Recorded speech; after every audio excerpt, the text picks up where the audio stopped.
So, right at the beginning of the podcast, right when we were kicking things off and starting the whole thing, there was some scheduling confusion, just general growing pains. And a couple of episodes fell through the cracks. This is one of them. So, this covers a couple of conventions back in March. It's December now, but we still wanted to sneak this in towards the end of the year. So, enjoy our reviews of Concoction and Fantasticon.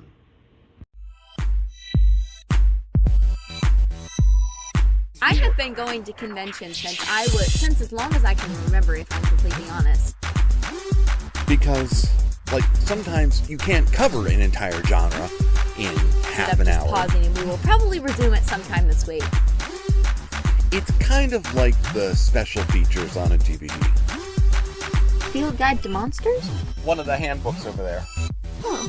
This is Argo City Extra, a special edition of the Argo City podcast with Maddie and Matthew. Hello, we have returned! We went to Fantasticon this weekend. Yes. Actually, you went to Fantasticon. I went to Concoction all weekend. And then went to Fantasticon. Yeah, you had what did you say? 25 hours of convention? Yes, about 25 hours of conventioneering over the weekend, with at least 2/3 of that in costume. And to put this into perspective, on Friday and Saturday, I didn't see him at all. I didn't see him in the morning. I only really got a quick glance, well after midnight. I didn't see you at all. You were gone all day. Concoction's like that, though, because Concoction is a weekend. Concoction's like the old school sci-fi conventions from the 70s, and even I got a taste of it in the 80s when I was a teenager. So that's an all-day thing for multiple days. I brought my buddy Mike up for at least the second day, for a good chunk of Saturday. And so I did Scotty from Star Trek on Friday, and Saturday I Grinched around the convention center all day as the Grinch that stole Concoction. Yes, just being chaotic as you do. Yes, and part of the chaos is constantly changing costumes. So, the Grinch started off in a Star Trek costume, which everybody was so amused at, and that would have been enough. And then he changed into a Star Wars costume, running around with a lightsaber. They pulled me into a weird video game thing even with that, and I'm like, you're sure? Okay, what do you got? Well, we could have you at communications, or we could have you at engineering, or we could have you at weapons! As you do. And then I changed into a Doctor Who costume. And you walked around in the TARDIS, which was hilarious. No, the TARDIS didn't come out until the costume contest. Oh. So it's just, at that point, I show up in the big blue box. Yes, we have. It's not a full-size TARDIS. It's about a 2/3 size TARDIS. But yes, we have one that I actually fit in and out of. Essentially, it's like an old tent that he modified to make it look like a TARDIS. Something like that. It's kind of a squarish mosquito net that I found at Ollie's for $14. And I just, my mind does bad things. And I wasn't competing in the costume contest there either, because I won last year. So I'm like, you know what? I just want to hang.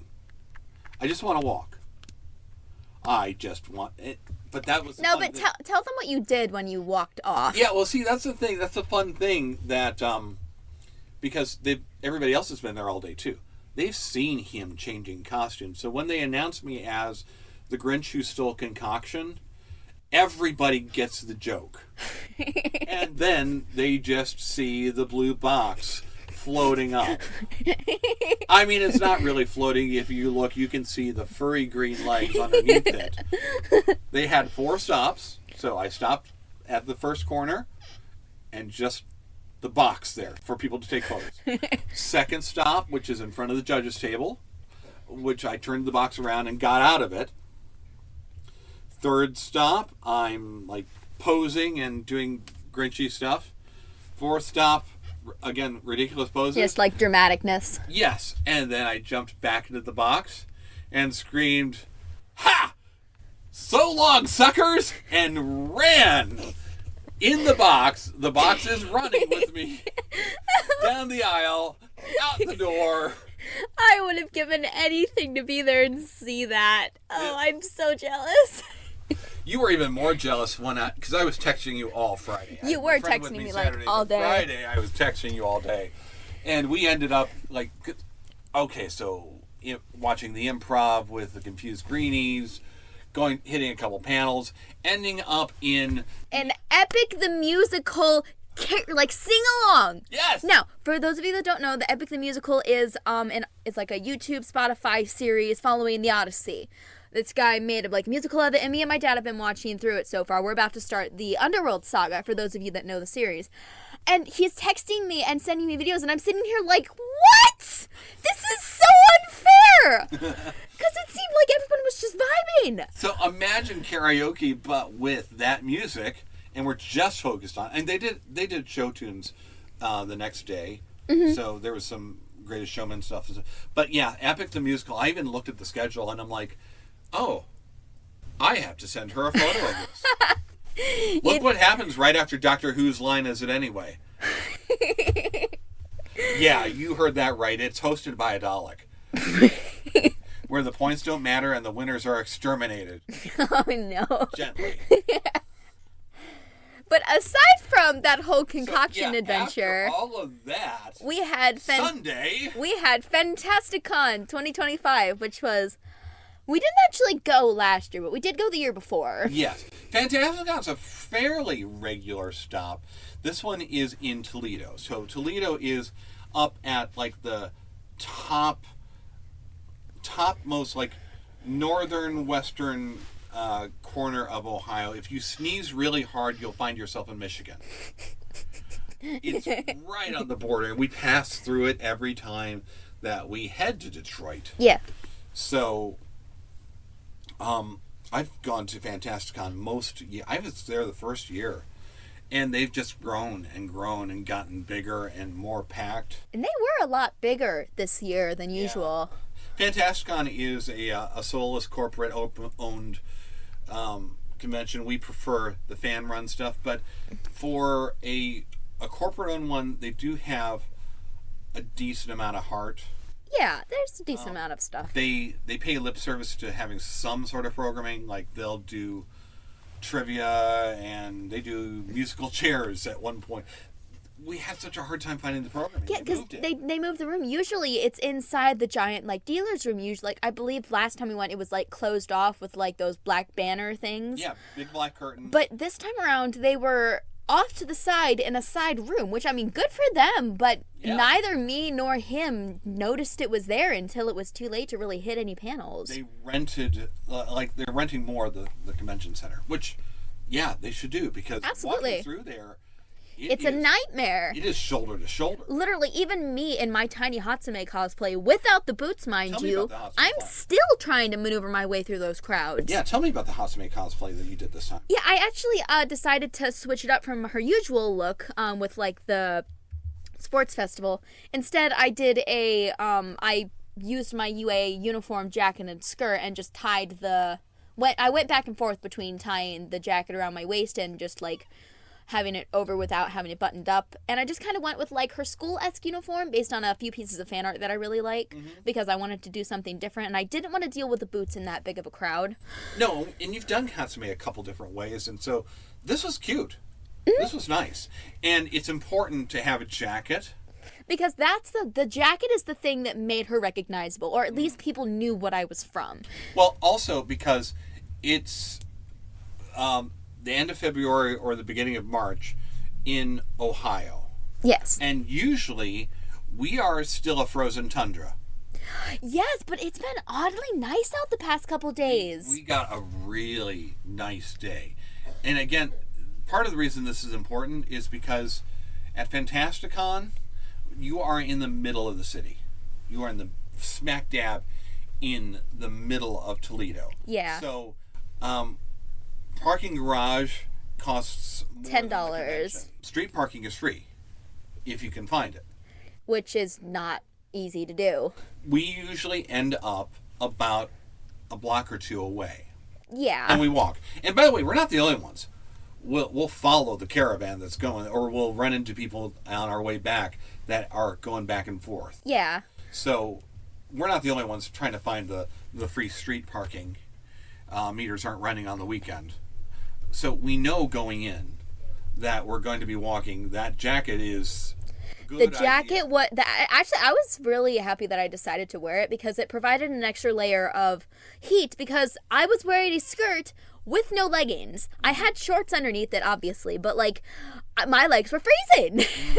So it was nice to have that extra layer of protection. Well, and, like, the last time we went, it was 2 years ago, and I wore Skeletor, and just changing into that armor... It was horrible. It was miserable because it was snowy and it was windy and it was freezing. Last year you were working or sick or something. I forget. I think I must have been sick or maybe at school or something. But a school event. The weather was so bad. I started driving out there and then decided it's not worth it. No, I'm just not. It's not worth it. And I turned around and came home. Yeah, I wouldn't have bothered it either, honestly. And funny, I was planning on wearing the same thing last year that I finally ended up bringing out this year. So I brought out God Skeletor from the Masters of the Universe movie. From the end of the Masters of the Universe movie. It's like the last 10 minutes. He's in the gold leveled up costume. And that's a fun one. And you got recognized a lot more than I thought you would. Well, see, and this is the generational thing again, because for Gen Xers, He-Man was the biggest thing in the world for about 3 years, but 3 years or so is... That's enough to form a cult. And that's a long time when you're a kid. That's true. And this movie is burned onto the brains of a lot of people. Mm-hmm. So I had more than one person come up to me and tell me, I looked at you, I'm like, wait, no, there's no way is he? Yeah, that was really cool. I was actually really excited to have been recognized a couple times. I think it was only 2 or 3, I think. But frankly, for a character that almost never gets recognized, that's so much fun. I was so happy. And especially since you were in like the most recognizable version of her. But, yeah, I was just in like her simplified UA uniform. But and carrying around the wrench. Yeah, and with my giant wrench. That wrench got a lot of use this weekend. I carried that around for Scotty. Yeah, that prop did get a lot more use than I think either of us expected it to be. A plastic wrench from Mark's one Halloween. We've squeezed a lot of Definitely. Skeletor got scopped a full 10 times before we even got into we didn't even get our tickets and get in before we kept getting stopped. My first stop was before we got into the building. We're trying to get in. I'm like, why don't you come follow? Sure, I'll take a photo. Follow me in so I can get my helmet on correctly. Yeah, and I'm like standing there next to him attempting to help him get everything on correctly. I love that brings so much happiness to so many people. I'm not trying to brag or be egotistical. I love that this got out there that much, but also trying to walk this thing through that shoulder-to-shoulder crowd. It's like I mentioned earlier, even in my tiny costume where I'm literally just me, I have a hard time making my way through that crowd. Mm-hmm. And I'll mention this, we'll go into detail about this later, but I had to keep going back and forth a lot during the convention, and I was still struggling, and it was a nightmare. And I did something I don't normally do. I left the convention floor. I would try and make a circuit around once in a while. Because, I mean, that's kind of... If you're a cosplayer out there and you're going to come in and, like, compete in the costume contest, they're providing you with that opportunity.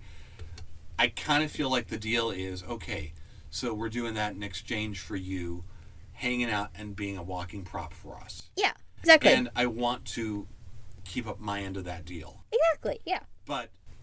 it's so hard in that dealer's room at that. I would jump out and get into the lobby. Now, this is a big convention center. There's a big lobby. Yeah, there's essentially like a half circle around from and I don't the other door. Yeah, and I don't want to be one of those lounge lizards that never goes in and spends money because I went in, I bought stuff. Yeah, you did. You tried. And so I did a bunch of walking around outside as well, and that was the staff. The staff were literally coming out from behind the counter to take photos with me. Mm-hmm.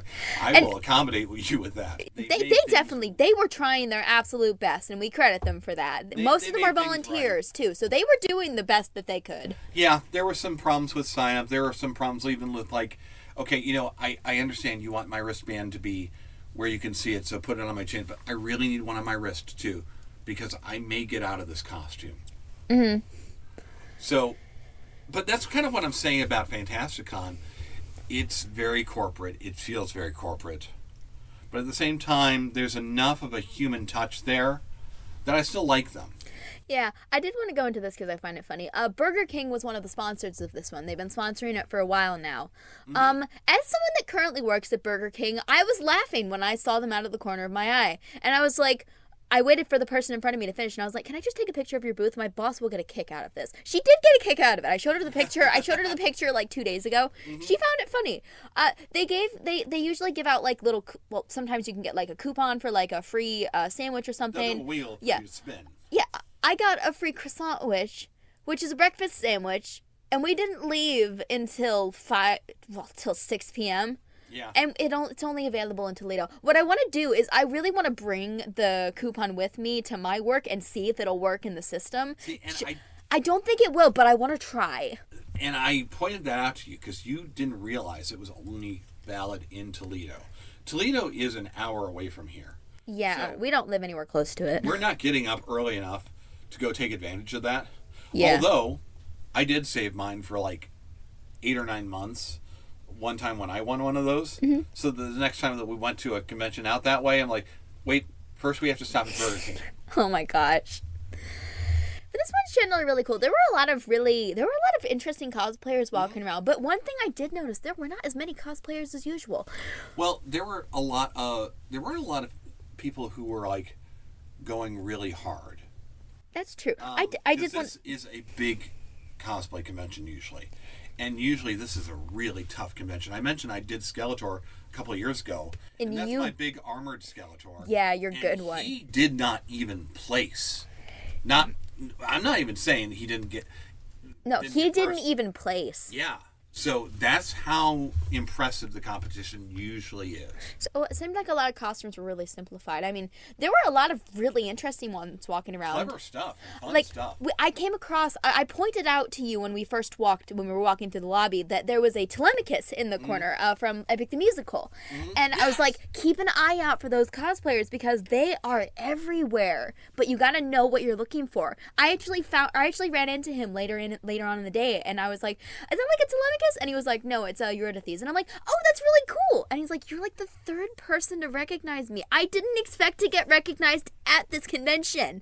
And I'm like, you underestimate just how big this fandom is. It's big enough that it was at the other convention I was at too. Oh, no, the music and stuff. Concoction. And some of the when we first walked in, we came across a bunch of My Hero cosplayers. There were 4 or 5 of them.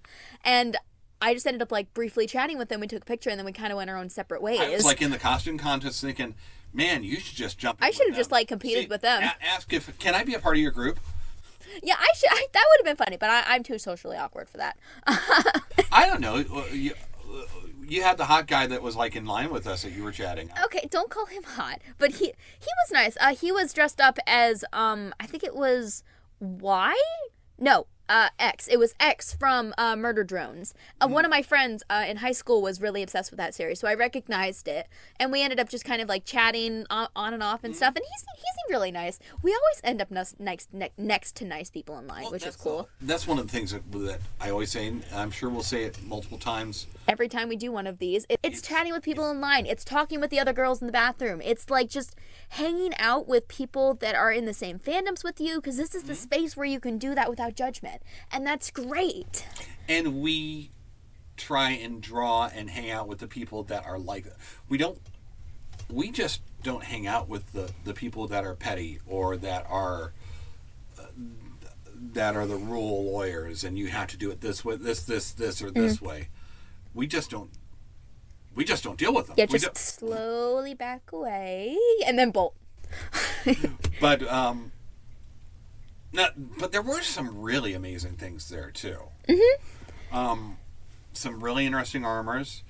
That group of Helldivers, which I assume it's video game, but all armor that they'd built, and it was a group of 3 of them, which was really cool. The 3 of them had to fight over. They actually won 3rd place in the costume contest, and the 3 of them had to fight over the T-shirt. Oh no! Yeah, that's. But then there was this lady. I'm not even gonna try her. She's Roach Haven on Instagram. They were up in this giant like stilts, which obviously puts them above the masses. But they were wearing an entire like, I want to say, creepy broken antique doll zombie ghost. I don't know how else to explain it, but like here I've got their Instagram up on my phone right now. But they had like the beautiful armor. They were holding on to a like little bird cage, and they were so sweet. I swear, this person's got to be a haunter because yeah, looking at their page, you they feel like you can see they like definitely are like. That is, it's like this thing is a character. And there's a there's there's like there's a backstory. I'd imagine that there's mannerisms and all that kind of stuff. Like they've like I'm scrolling through their Instagram right now because they've just got like all kinds of stuff. Oh, it says that they're a makeup artist. She's a minor. Yeah, she's like 9th, 10th grade. Are you wait, what? Because I scrolled through it too. It makes mention somewhere around there. I thought she was like 18, 19. I did not. Wow. Yeah. I admit I didn't read her description. And stilts skills are a thing. There was an extraordinary amount of stilts, by the way, at this convention. Yeah, there were 2 of them. 3. 3? There was a Wookiee over with the Star Wars. That's true. Too. Yeah. There were 3 people on stilts at this convention. Yeah. That's what I'm talking about when I say it's the cosplay is actually pretty stiff competition. Yeah, usually it is, which was like. I will say, although a lot of the costumes weren't as competitive as they usually are, I thought there was a lot of really interesting ones. There's a lot of fun stuff. Yeah, I mean, I ran into a sun drop. I really want to do a sun drop. I ran into like that Eurydices. I ran into like that whole group of. There was a really cute group of ponies there, and yes, that one. Yes. Okay, now you thought that was the man in the yellow coat from Curious George. Yeah, but here's the thing. That's what I heard someone else say talking to him, and he confirmed the idea. So that's why I thought that. I imagined he was being polite. What you're looking at is Dick Tracy. Yeah. And it's actually almost a perfect Dick Tracy from the movie. The red tie with those particular stripes. The black suit. The bright yellow hat and jacket. I mean, it was so good. And I don't know if I've ever seen one of these. I made a point to talk with him and to talk about what he was doing and how it was so just because I love these kind of golden age characters. Yeah, and then there was also a Wonka there that had little chocolate bars that he handed out these chocolate bars when he took pictures with people, and I just thought that was so cool. I'm so annoyed that we were at the back of the line, or else I would have gone in there and actually watched the costume contest before going on stage. Yeah, that is a shame. Hopefully somebody. I hope someone uploads it. I hope someone uploads like the whole thing. I haven't seen anything there yet, but I hope that they do because I really want to. Because there was a lot of really cool stuff here. And speaking of the costume contest, I just want to mention, without like going into too much detail, I love how they did the costume contest this year. And they, like during lineup, they called out your name. If you weren't there, you were crossed off the list. And man, there were a lot of people who just didn't show up. And then I saw them walking around later. They just didn't bother to come. And I love that they just cut that off the list, and then they were done with it. It made it go super fast, and I'm such a fan of that. They had a lot of times they'll cut off the sign-ups for this one because they don't want to be there all day. They didn't exactly do that this time, but so they had a fairly long line. But yeah, they blew through that quick. We were in and out. We were in and out of there in 45 minutes at least. I didn't feel like I was waiting or lingering. I don't even know if it was 45 minutes. Yeah, I don't know. It wasn't that long at all. It felt really quick and really cool, and that was nice. Yeah, it was it was Because amazing. the last time we did this, it was chaos. Do you remember the last time we did this costume contest? We were joking about how chaotic it was in the backstage. That they couldn't get everybody lined up. They couldn't figure out where to go or how to. This time around it went so smoothly it isn't even funny. Yeah, and I mean that was like great for them because I love, as I said before, I love how it's just if you weren't there, you were crossed off the list, and I wish more conventions did that. Yeah. You also mentioned you found a bunch of vendor booths that you. I spent a lot of money at this convention. I brought $50 with me, and I ended up walking home broke because I was. Well, I found a couple pins that I really liked, and then I found my usual Hasman stand, which I had been waiting for them to come around to another convention because I needed to replace a sticker that got ripped. So I got a bunch of that stuff. I got a shirt. I found a bunch of really interesting pins. Like I found this one with like a skull and a crown. I found a pin of the Hufflepuff common room, which like I saw it out of the corner of my eye. It was like an enamel pin. Yeah, and it was just like looking inside of actually inside of it, and I was sitting there and I was like, I have to get this.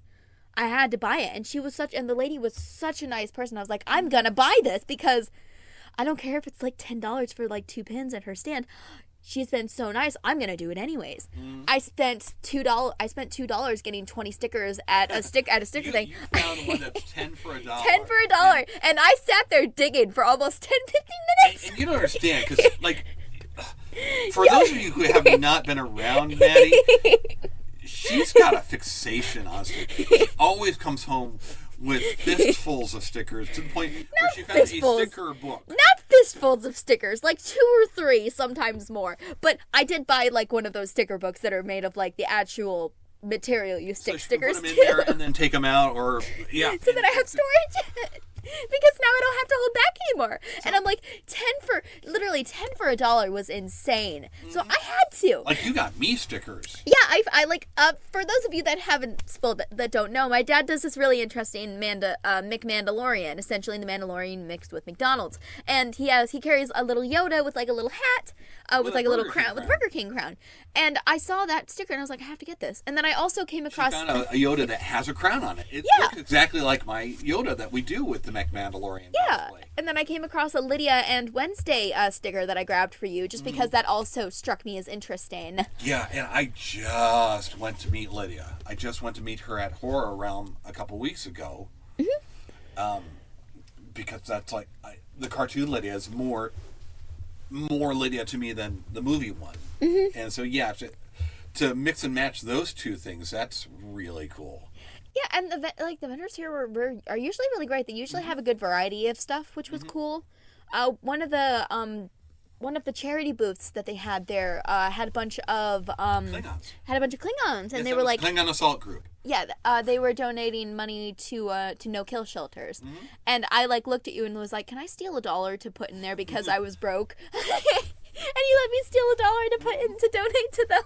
And they were really nice too. Yes, they were. Like You hadn't even noticed them first time around either. No, I didn't actually really loop around that particular area because I was going back and forth checking to see when they put out the sign-up sheet. There were a couple of charity groups there too. There was 501st, Star Wars group. There was a Ghostbusters there. There was like a gaming for like lives. I don't know what it was called. Second Life. Yeah, I think that's right. I thought the Ghostbusters was interesting too because they had a Slimer that was moving and mechanical. There was a Ghostbusters there? You didn't see them? Oh. I think I might have passed by them, but I didn't stop at their stand. Black Swamp Ghostbusters. I didn't stop at their stand. They came up. They found me to get photos too. So of course they did. Photos up on their site. Yeah, it's not the Ghostbusters that we know. It's not Ghostbusters Cleveland, which are my friends here. So it's a different group. You should see their patch too, because they have Swamp Thing as part of their patch. Oh, that's cool. So yeah, that was our day at Fantasticon. We got there around noon. And we stayed until they closed at 6. We closed this place out. Yeah. We were one of the last ones there. I was just like sitting watching as people were leaving, which was actually cool because I got to see a lot of the other cosplays and stuff there. But we stayed the entire time. Yeah, you spelled me for a little while there so that I could take off my mask and actually go shop. see things well enough to shop. Because, like, you'd show me stuff, and I'd like, I see it, but I can't comprehend it. So I finally got to get out there and do that. And then we ended up sitting in a corner with an old Klingon telling war stories and rambling on, like, which it's perfectly in character. Like, we just watched the Klingons episode of Deep Space Nine. Yes, that's right. We just did that. And that's exactly what those guys are doing too. Yeah, and I'm kind of just like sitting there. I have no idea what this guy is talking about. But then again, I was also extremely tired because we had been there for like 4 or 5 hours. We made a day out of it. So we like Fantasticon. I expect we'll be back, weather permitting, work permitting, yada yada yada. And then we'll also be back with another episode of Argo City Podcast. Bye.